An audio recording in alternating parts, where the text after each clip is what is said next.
হাঙ্গেরিতে যারা student visa application করবেন বা করেছেন, এই ভিডিওটি মূলত তাদের জন্য। আমি হাঙ্গেরি নিয়ে বেশ কিছু ভিডিও দিয়েছি। ভিডিও দেওয়ার পর থেকে অনেকগুলো প্রশ্ন বিশেষ করে ফেসবুক এবং ইউটিউবের কমেন্টসে আসছে। তো আমি ইউজুয়ালি যেটা করি সেটা হচ্ছে এই প্রশ্নগুলোর উত্তর নিয়ে একটা ভিডিও বানাই।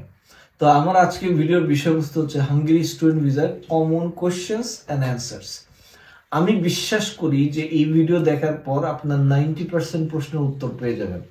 এর বাইরেও যদি আপনার কোনো কোশ্চেন থাকে কমেন্টসে লিখবেন, আমি চেষ্টা করব উত্তর দিতে। হ্যাঁ, অনেকেই ভুল বুঝেন, যেমন আমরা বেসিক্যালি আমি যেটা করি সেটা হচ্ছে যে যদি কারোর প্রোফাইল পছন্দ না হয় আমি উত্তর একটু কম দিই, তারপরেও আমি চেষ্টা করবো যে যদি প্রশ্নটা রেলিভেন্ট হয় তাহলে উত্তর দিতে। আর আরেকটা সমস্যা হচ্ছে অনেকেই যেটা করেন, আমি প্রশ্ন ধরেন এখানে 9টা বা 10টা প্রশ্ন উত্তর দিব, এই প্রশ্নের উত্তর পুরোটা না দেখে সে সেম কোশ্চেনটা করছে। মানে ভিডিওতে যে প্রশ্ন করা উত্তর দেওয়া হয়েছে সেই প্রশ্ন যদি সে জিজ্ঞেস করে কারই বা ভালো লাগবে উত্তরটা দিতে, তার মানে ভিডিও না দেখেই সে প্রশ্ন করছে। তাই আমি আপনাদেরকে বলবো যারা হাঙ্গেরির স্টুডেন্ট বা ক্যান্ডিডেট তারা দয়া করে পুরো ভিডিওটা দেখে এর বাইরে যদি কোনো প্রশ্ন থাকে সেই প্রশ্নগুলো করবেন। সেই প্রশ্নগুলোর উত্তর আমি আমার ম্যাক্সিমাম ট্রাই করব উত্তরগুলো দিতে। তো চলুন চলে যাই মূল আলোচনা। হ্যালো ডিয়ার ভিউয়ার্স, আমি S M Shahabul Saikat, founder and CEO of study wall BD. আপনাদেরকে স্টাডি ওয়াল বিডি চ্যানেল পক্ষ থেকে সবাই জানাচ্ছি স্বাগতম। আরেকটি বিষয় হচ্ছে আমরা হাঙ্গেরি নিয়ে প্রফেশনাল সার্ভিস দিই, হাঙ্গেরি স্টুডেন্ট ভিসা নিয়ে। কারো যদি হাঙ্গেরি ভিসা রিলেটেড কোনো প্রশ্ন থাকে বা কোনো কিছু জানার থাকে বা এর সার্ভিস নিতে চান, আমাদের এই নাম্বারে যোগাযোগ করতে পারেন। এইবার আসছি আমরা হচ্ছে কমন প্রশ্ন এবং উত্তর। আমাদের দেশের স্টুডেন্টের প্রথম যে প্রশ্ন, এবং এটা আমি বলি জাতীয় প্রশ্ন, সেটা হচ্ছে হাঙ্গেরিতে কি আইএলটিএস ছাড়া স্টুডেন্ট ভিসা হয়? এর উত্তর হচ্ছে হ্যাঁ, হাঙ্গেরিতে আইএলটিএস ছাড়া স্টুডেন্ট ভিসা হয়, কিন্তু ইংলিশ ছাড়া কিন্তু ভিসা হয় না। এখন ইংলিশ ছাড়া বলতে কি মিন করলাম, যেমন হাঙ্গেরিতে যদি আপনার আইএলটিএস না থাকে, মাস্টার্সের যারা ক্যান্ডিডেট তার MOI অর্থাৎ মিডিয়াম অফ ইনস্ট্রাকশন সার্টিফিকেট দিয়ে অ্যাপ্লিকেশন করতে পারবেন এবং অ্যাডমিশন আসলে ভিসার সম্ভাবনাও হাই। কিন্তু ফ্যাক্ট হচ্ছে এর মাঝে ব্যাচেলর বলেন মাস্টার্স বলেন আইএলটিএস ছাড়া অ্যাপ্লিকেশন করলে যেটা হয়, যেমন হাঙ্গেরি অনেক পাবলিক এবং প্রাইভেট ইউনিভার্সিটি বলে যে তারা ইন্টারভিউর মাধ্যমে অ্যাডমিশনটা দিয়ে থাকে। তার মানে আইএলটিএস নাই মানে আপনাকে একটা ইন্টারভিউ দিতে হবে অ্যাডমিশনের জন্য, আর একটা ইন্টারভিউ দিতে হবে ভিসার জন্য। এই যে দুইটা ইন্টারভিউ 15-30 মিনিট, আপনি কি সেই 30 মিনিট কমিউনিকেশন করতে পারেন ইংলিশে? যদি করতে পারেন তাহলে হাঙ্গেরিতে আপনার উইদাউট আইএলটিএস ভিসা হবে, যদি না পারেন আপনার ভিসা হবে না। এক কথা এক কাজ।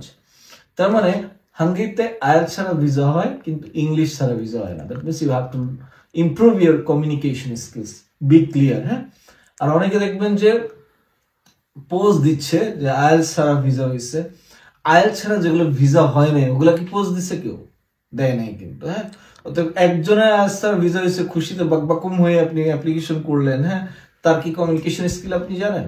আমি তো আইএলটিএস পোল্যান্ডে অনেকের ভিসা করছে আইএলটিএস ছাড়া। তার মানে কি পোল্যান্ডে সব আইএলটিএস ছাড়া ভিসা দেয়? গুটি কয়েক। আমি তারপর কমিউনিকেশন স্কিল আমি চেক করে নিই যে whether he can speak or not. এখন অনেকে এই ভিডিও দেখে আমাদের প্রশ্ন, মানে আমাদের অনেকে আইএলটিএস ছাড়া তো ভিডিও মানে ভিসা হয়, আপনারা কেন ফাইল নেন না?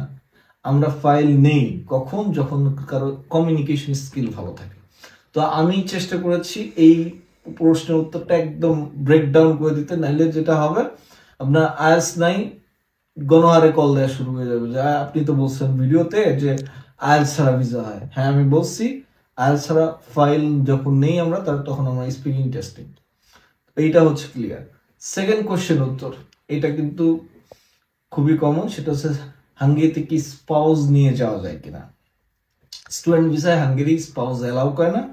স্পাউস এলাও করা হচ্ছে ফিনল্যান্ড, সুইডেন, ডেনমার্ক এবং লিথুনিয়া মাস্টার্স প্রোগ্রাম, এবং নরওয়েতেও আপনি স্পাউস নিয়ে যেতে পারবেন। হাঙ্গেরিতে আফটার স্টাডিজ আপনি যখন পড়াশোনা শেষ করবেন ওয়ার্কে গেলে তখন আপনি ফ্যামিলি নিয়ে যেতে পারবেন। অতএব হাঙ্গেরিতে স্টুডেন্টরা নিতে পারে না, বাট পড়াশোনা শেষ করার পর ওয়ার্কে গেলে তখন আপনি নিয়ে যেতে পারবেন।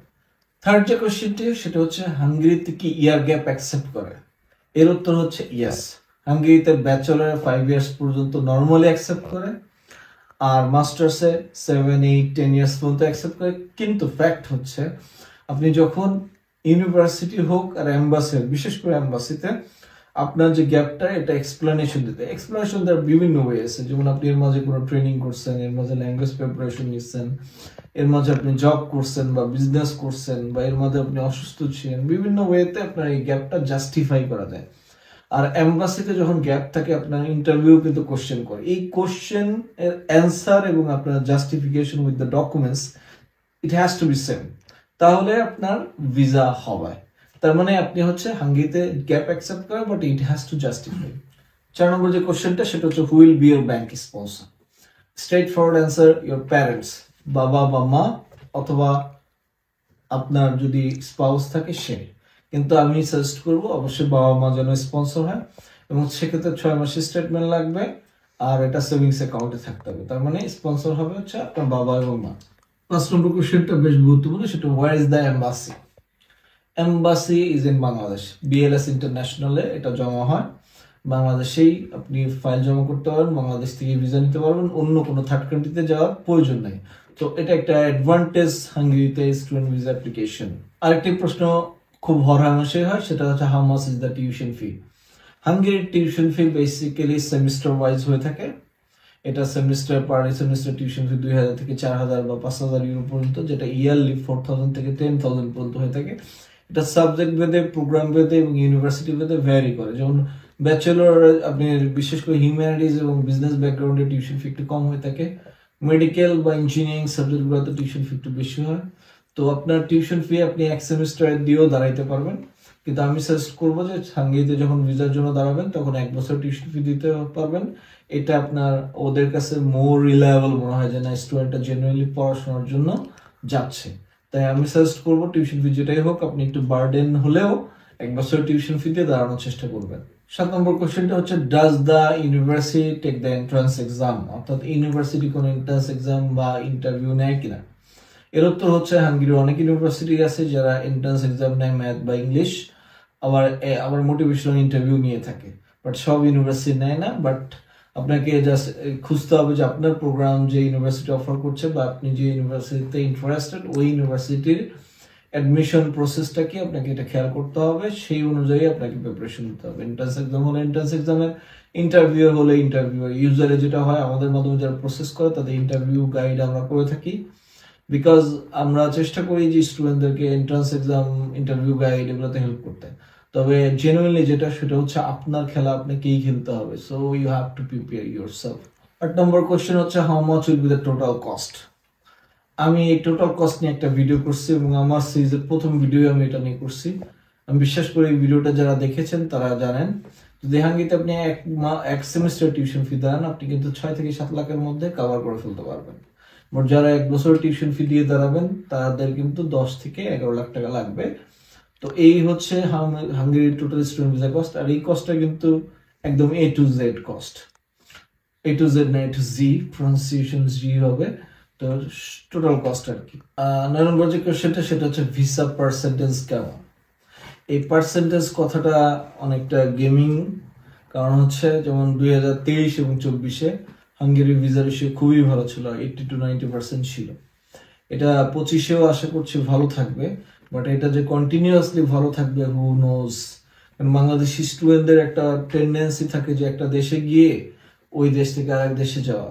যখন স্টুডেন্টরা এই যাওয়ার পরে বেশি চেঞ্জ করে তখন যেটা হয় আবার ইমিগ্রেশন টাইট হয়ে যায়, তা আবার ভিসা দেয়, কমিয়ে দেয়। তো এই যে বিষয়টা, এই প্র্যাকটিসটা যদি আমাদের স্টুডেন্টরা বাদ দেয়, অর্থাৎ যেখানে সে পড়াশোনা করবে সেখানেই যদি সে যায়, তাহলে এগুলা একটু স্টাফ হবে, আমাদের ভিসা রেশিওটা অলওয়েজ কন্টিনিউয়াসলি ভালো থাকবে।